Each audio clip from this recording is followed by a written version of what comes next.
जय Hind defence lovers. आज की टॉप हेडलाइंस कुछ इस प्रकार है। इस महीने मिलेगा सीसीएस से 26 रफाल एम फाइटर्स का अप्रूवल।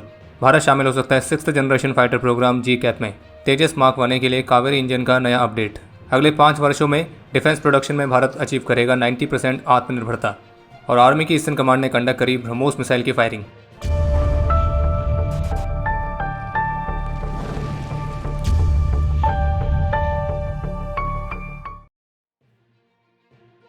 हिंदुस्तान टाइम्स की रिपोर्ट के मुताबिक इंडियन नेवी के लिए 26 रफाल एम फाइटर जेट्स को खरीदने वाली जो डील है तो उसे इसी महीने कैबिनेट कमेटी ऑन सिक्योरिटी यानी कि सीसीएस की तरफ से फाइनल अप्रूवल मिल सकता है। और जो डील है लगभग 7.6 बिलियन यूएस डॉलर्स तक की होने वाली है। और जबकि 26 रफाल एम फाइटर्स के साथ 3 एडिशनल कलवरी क्लास सबमरीन्स का अप्रूवल भी शामिल है।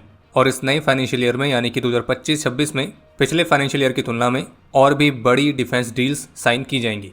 बाकी इसके अलावा कारवा नेवल बेस में नेवल कमांडर्स कॉन्फ्रेंस 2025 का पहला फेज शुरू हो चुका है। और इसी दौरान कारवा नेवल बेस में प्रोजेक्ट सी बर्ड के तहत बनाए गए नए इंफ्रास्ट्रक्चर्स का भी भारतीय रक्षा मंत्री द्वारा उद्घाटन किया गया है। और बाकी जैसा कि पिछले डिफेंस अपडेट में ऑलरेडी हम आपको बता चुके हैं कि इस कॉन्फ्रेंस का जो दूसरा फेज है वो 7 अप्रैल से 10 अप्रैल तक नई दिल्ली में आयोजित किया जाएगा। जापानीज मीडिया के मुताबिक भारत ने यूके, जापान, इटली के 6th जनरेशन फाइटर प्रोग्राम जी कैप के जॉइंट डेवलपमेंट में शामिल होने की इच्छा जताई है। और इसी पॉसिबिलिटी को एक्सप्लोर करने के लिए भारत ने जापानीज गवर्नमेंट से संपर्क भी किया है।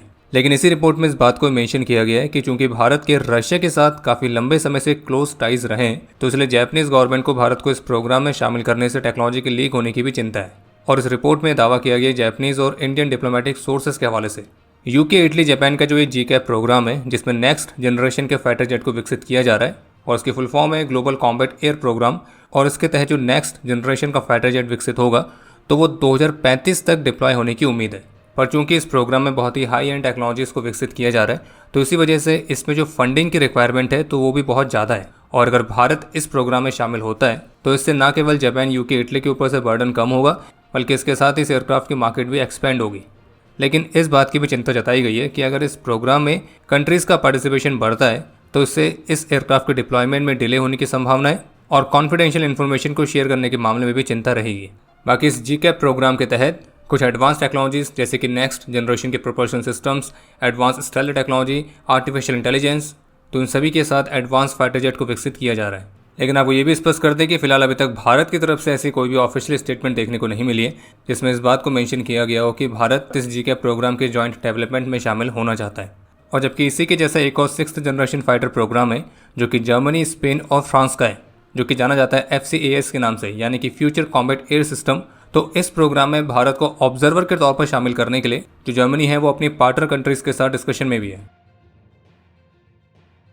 DRDO chief doctor Sameer V Kamat का कहना है कि अनुकूल जियोपॉलिटिकल पोजीशन और बढ़ती हुई आत्मनिर्भरता के साथ उनका अनुमान है कि अगले 4 से 5 वर्षों में डिफेंस प्रोडक्शन के मामले में भारत 90% तक की आत्मनिर्भरता को प्राप्त करेगा।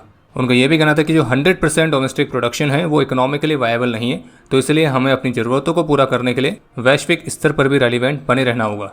और चूंकि भारत को एक न्यूट्रल प्लेयर के तौर पर कंसिडर किया जाता है तो इसलिए Bharat USA, Russia, south east Asia इन सभी को सप्लाई कर सकता है। और हमें केवल उन नीश टेक्नोलॉजीज़ को पहचानने की ज़रूरत है जो कि हम मैन्युफैक्चर कर सकते हैं और जिसके हम ग्लोबल सप्लायर बन सकते हैं। और इसी में UAVs के सेक्टर को डीआरडीओ चीफ ने खास तौर पर हाईलाइट किया है जो कि भारत के डिफेंस स्टार्टअप्स के लिए one of the most promising areas के तौर पर उभरा है। और हाल ही के कॉन्फ्लिक्ट्स ने डेमोस्ट्रेट किया है कि अगले 5 से 10 वर्षों में जो UAVs हैं वो बैटलफील्ड में कितने क्रिटिकल कॉम्पोनेंट बनने वाले हैं।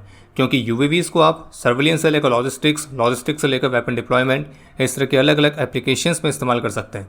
और UAVs की जो मार्केट है वो बहुत बड़ी होने वाली है जो कि स्टार्टअप्स के लिए एक बहुत ही बड़ी अपॉर्चुनिटी भी है। हालांकि उनका ये भी कहना था कि अगले दशक तक जो एंटी UAV टेक्नोलॉजीज़ हैं तो वो इस स्पेस को डोमिनेट करना शुरू करेगी। तो इसलिए एक बहुत लंबा रनवे भी नहीं है। तो अगर आप मार्केट को कैप्चर करना चाहते हैं तो यही सही समय है। इसके अलावा एक अपडेट यह है जिसमें ET नाउ न्यूज़ की तरफ से रिपोर्ट जारी करके बताया गया है कि भारतीय वायुसेना भविष्य में तेजस मार्क 1 फाइटर के लिए स्वदेशी कावेरी इंजन प्रोग्राम के ही अपडेटेड वर्जन को सपोर्ट करने की तैयारी कर रही है। यानी कि जिसमें जनरल इलेक्ट्रिक के F404 इंजन को स्वदेशी कावेरी इंजन से रिप्लेस किया जाए ताकि भविष्य में तेजस मार्क 1 फाइटर्स की फ्लीट को मेंटेन रखने में हमें दिक्कत का सामना ना करना पड़े। और हाल ही के समय में US की तरफ से तेजस मार्क 1 फाइटर्स के इंजन्स की डिलीवरी में जो डिले हुआ था तो उसको देखकर भी फैसला लिया गया है। भारतीय सेना की त्रिशक्ति कोर ने हाल ही में कंडक्ट की गई एक्सरसाइज सर्वशक्ति के दौरान अपनी मैन्ड अनमैन्ड टीमिंग कैपेबिलिटीज को वैलिडेट किया है, जिसमें वेपन माउंटेड ड्रोन्स की मदद से टारगेट्स को एलिमिनेट करना, ड्रोन्स की मदद से पेलोड को डिलीवर करना, माइंस को डिस्ट्रॉय करना, तो इस तरह की अलग अलग कैपेबिलिटीज डेमोस्ट्रेट की गई थी। और खास बात यह है कि जो ड्रोन्स इस्तेमाल किए गए थे उन्हें इंडियन आर्मी ने इन हाउस ही मॉडिफाई किया है। और जबकि इसी तरह से इंडियन आर्मी की ईस्टर्न कमांड ने भी हाल ही में ब्रह्मोस सुपरसोनिक क्रूज मिसाइल की लीथल फायर पावर को डेमोस्ट्रेट किया था। और इससे संबंधित एक बहुत ही कमाल की वीडियो ईस्टर्न कमांड के ऑफिशियल एक्स हैंडल से शेयर भी की गई है, जो कि ब्रह्मोस के पावर, प्रिसिशन और डिस्ट्रक्शन को दर्शाती है। और जबकि भारत ने 12 अप्रैल के लिए बे ऑफ बंगाल वाले रीजन में एरिया वार्निंग जारी करी है, जो कि लगभग 1345 किलोमीटर लंबे एरिया के लिए है। और इस दौरान संभावित रूप से लॉन्ग रेंज की मिसाइल्स के टेस्ट कंडक्ट किए जाएंगे। भारतीय प्रधानमंत्री की श्रीलंका विजिट के दौरान भारत और श्रीलंका के बीच डिफेंस कॉपरेशन को बढ़ाने के लिए एक महत्वपूर्ण MOU को साइन किया गया है। और दोनों देशों के लीडर्स ने इस बात को रिकॉग्नाइज किया है कि भारत और श्रीलंका के जो सिक्योरिटी इंटरेस्ट है वो इंटरलिंक हैं और मौजूदा डिफेंस पार्टनरशिप को और भी मजबूत करने के लिए दोनों देश आगे और भी मजबूती से काम करेंगे। और जबकि श्रीलंकन प्रेसिडेंट की तरफ से बहुत ही स्पष्ट रूप से कहा गया कि वे श्रीलंका की टेरिटरी का इस्तेमाल भारत के इंटरेस्ट को नुकसान पहुंचाने के लिए कभी भी नहीं होने देंगे। और श्रीलंका की जमीन हो या उनके समुद्र हो, वो किसी भी मैनर में भारत की सिक्योरिटी के खिलाफ इस्तेमाल नहीं किए जाएंगे। इसके अलावा एक महत्वपूर्ण अपडेट यह है कि भूकंप से प्रभावित म्यांमार में जो सर्च एंड रेस्क्यू ऑपरेशन चल रहा है, तो इस ऑपरेशन में मदद करने के लिए पहली बार साइबॉग कॉकरोचेस डिप्लॉय किए गए हैं। और सिंगापुर ने इस तरह के 10 साइबॉग कॉकरोचेस को डिप्लॉय किया है। और जानकारी के लिए आपको बता दें कि इसमें मेडागास्कर हिसिंग कॉकरोचेस का इस्तेमाल किया गया है, जो कि लगभग 6 सेंटीमीटर लंबे होते हैं। और इस तरह के कॉकरोच के ऊपर इंफ्रारेड कैमरास और सेंसर्स को फिट करके उन इस तरह के रेस्क्यू ऑपरेशंस में इस्तेमाल किया जा रहा है। और जबकि इलेक्ट्रोड्स की मदद से कॉकरोचेस की मूवमेंट को कंट्रोल किया जाता है। और उनके ऊपर जो कैमरास और सेंसर्स लगे हैं, तो उनके माध्यम से जो इन्फॉर्मेशन आती है तो मशीन लर्निंग एल्गोरिदम के माध्यम से प्रोसेस होती है, जो कि ये बताने में मदद करता है कि वहाँ पे लाइफ के कोई साइन मिले हैं या नहीं। और ये इन्फॉर्मेशन वायरलेसली इंजीनियर्स को भेजी जाती है, जो कि रेस्क्यू टीम को इसमें मदद करता है। हालांकि जो साइबॉक्स कॉकरोच वाला प्रोग्राम है ये अभी भी रिसर्च एंड डेवलपमेंट की स्टेज में है, लेकिन म्यांमार में इसे पहली बार रियल कंडीशन में टेस्ट किया गया है। बाकी अब समय है आज के इतिहास का। आज के दिन 2007 में सी हरियर के क्रैश में लेफ्टिनेंट कमांडर सौरभ तिवारी ने अपना सर्वोच्च बलिदान दिया था। आज के दिन 2020 में ऑपरेशन रंदोरी बैग के तहत हमारे 5 वीर, जिनके नाम है सूबेदार संजीव कुमार, हवलदार देवेंद्र कुमार, पैराट्रूपर अमित कुमार, पैराट्रूपर बालकृष्णन और पैराट्रूपर छत्रपाल सिंह, तो हमारे इन वीरों ने अपना सर्वोच्च बलिदान दिया था। और अगर आपको इस ऑपरेशन के बारे में डिटेल में जानना है तो उस पर एक डेडिकेटेड वीडियो हमने पहले बनाई है, आपको वीडियो जरूर देखनी चाहिए। बाकी सूबेदार संजीव कुमार को मरणोपरांत कीर्ति चक्र से और बाकी अन्य सभी वीरों को मरणोपरांत सेना मेडल से सम्मानित किया गया था। और आपके लिए आज का प्रश्न है कि 4 पैरा SF का निकनेम क्या है। और अब समय है आज के टॉप 3 कमेंट्स का, जो ये रहे आपकी स्क्रीन पर।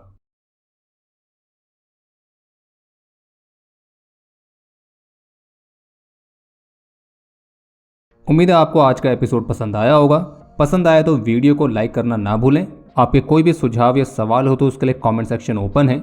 और अगर आप डिफेंस रिलेटेड और भी एक्सक्लूसिव कंटेंट में दिलचस्पी रखते हैं तो आज ही प्ले स्टोर से डिफेंस स्क्वाड की सुपर ऐप को डाउनलोड करना ना भूलें।